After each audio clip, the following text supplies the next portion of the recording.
күн, бүгін біз кереметтей Жетісу телеарнасындамыз.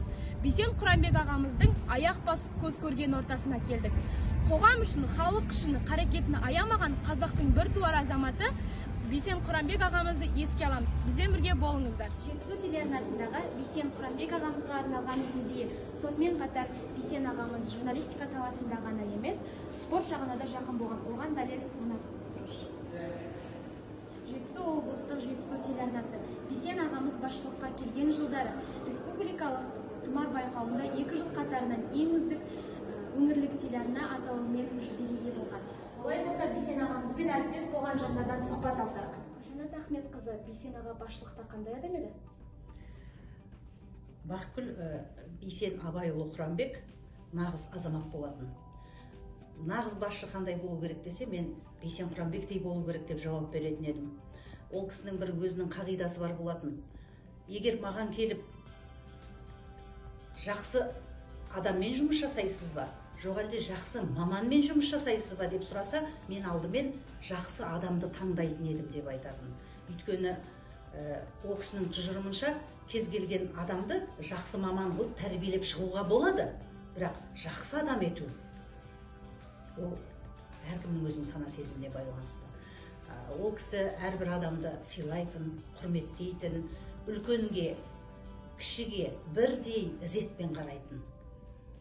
Мынау менің қарамағымда істейді, қызметкерім, мен оған басшымын ғой дейтін сезім ол кісіде ешқашан болған емес. Әр адамды өзінің әріптесі көретін. Өте бауырмал болатын, өте жанашыр болатын. Ең бастысы басшы адамға білімді, білікті болу. Оның дүние танымы өте кең болатын.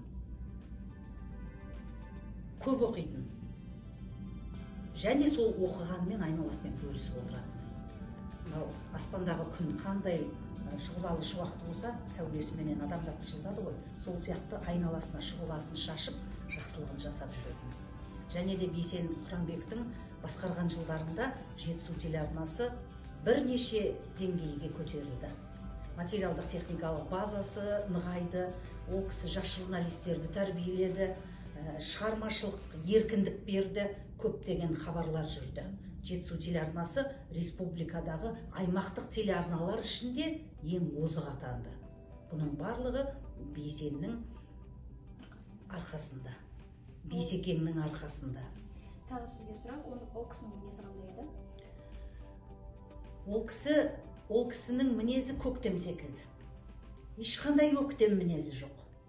Жаныңа жай басып келеді, жымия күледі, тапсырмаңды да, тапсырмасын да, жаңағы талабын да күліп жүріп орындататын. Мінезінде ұстамдылық, сабырлылық, парасаттылық, қарапайымдылық. Ол болатын. Мұрат аға, мен сізге Бейсен аға туралы сұрақ қойып кетсем, Бейсен ағамыз қоғамда қандай мәселелерді көтеріп еді? Бейсен Құранбек ағамыз енді көбіне әлеуметтік салада бағдарлама жүргізді ғой, сол арқылы халыққа танымал болды. Сол бірнеше бағдарлама арқылы қоғамдағы әлеуметтік мәселелерді көбірек көтерді деп ойлаймын. Қоғамдағы бір адамдардың арасындағы сыйластық, отбасындағы қарым-қатынас, және де бір әділетті қоғам, бір таза қоғам жасағысы келген шығар көп мәселеде, және де бір қоғамдағы бір тепе-теңдікті қалыптастырғысы келген шығар. Себебі мысалы өзі бір тренингтерді өткізді, ел арасында қалған бір қанатты сөздер әлі күнге дейін сақталып қалды. Мысалы соның көпшілігінде адамның жан дүниесі арқылы, адамның жан дүниесін дамыту, адамның өз-өзін тәрбиелеуі деген мәселелер көп айтылады деп ойлаймын. Енді Парасат биігі кітабы туралы айтып кетсеңіз? Парасат биігі кітабы енді Бейсен аға дүниеден өткеннен кейін жарық көрген туынды ғой. Енді бұл жерде Бейсекеңнің кезінде, журналист болып істеген кезінде жариялаған мақалалары, кісіден алған сұхбаттар жарияланған. Жалпы Бейсен аға өзінің өмір жолында Парасат биігіне шықты деп ойлаймын. Сондықтан кітаптың өзінің осылай аталуы бекер емес. Оны көпшілік мойындады. Бейсен аға көптеген адамдарға жігер берді, демеу берді, үміт сыйлады дегендей. Сондықтан осы кітапты бүгінгі жас журналистер пайдаланса, оларға өте құнды деректер бар деп ойлаймын.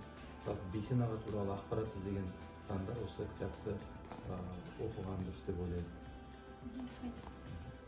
Бүгінгі күніміз сұхбатқа толы күн болды. Бізбен болғандарыңызға рахмет.